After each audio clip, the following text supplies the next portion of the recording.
Hi, my name is Pablo Papano, and I'm the director and the producer of Clickin' for Love. I've been using internet dating for about 10 years, and I had so many strange experiences, and I was wondering, were other people having these experiences, or was it truly like, the eHarmony, the Match.com commercials where, everyone's happy and everyone's in a relationship, and it was something I knew about and something that I felt I could comment on. I put ads on Craigslist, and I wanted to see were people in my area in Orange County, California, were they experiencing those same kind of things? I was on a rampage. I was on Match.com, I was on Adult Friend Finder, I was on Yahoo, I was on MySpace, I was on Horny Match, I was on Craigslist. I have one woman who told me that I want your baby. When you meet them online, doesn't matter what dating site, it can become very powerful and you can get emotionally attached. Like, I can't believe this happened after just a month of being online dating, and I found someone who's like almost my soulmate. I could give you a big photo book of naked penises that were just sent to me randomly. If they say they're average, it means that it's probably a fixer-upper.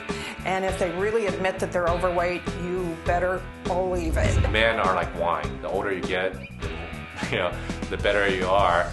And women, they're like beer. You like fresh beer, right? You don't like age-old beer.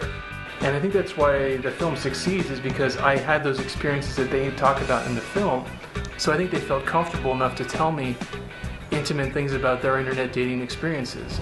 I came out of the bathroom, he's laying in the bed with no clothes on. I was in the middle of an orgasm and he started shaking me because he thought I was having an asthma attack. I need $500. I said, you are crazy. I said, get back on the motorcycle. We're going to get in the car. I'm going to drive you home. So I'm driving her home. She gets on the phone and starts talking to her pimp on the phone. And he gets on the phone and starts threatening me. He wasn't joking. He was like, no, I'll buy a plane ticket. And I was like, I'm 14. And he was like 19. My favorite part of making Clickin' for Love was meeting everybody in the film, because I was really surprised about their honesty. A lot of people are using online dating, but they're not admitting it. It's still something that's a little looked at as desperate.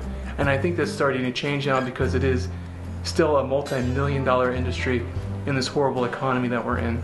I mean, it's nice. You can sit there at 2 o'clock in the morning and just go, and shop. A modern issue that people are dealing with on the internet is that there's this aspect that it's shopping, that there are multiple people that you're talking to.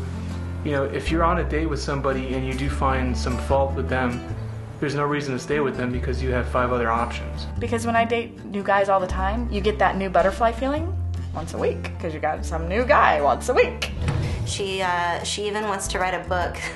She wants to write a book called Rotation Style. She talks about rotating her boys, I prefer to keep it to 3. 3 that you believe in that might work in them. Of course, don't tell them that you're talking other 2. There's been times when I've went on 3 dates in one day. And to tell you the truth, that's not really giving anybody a fair chance.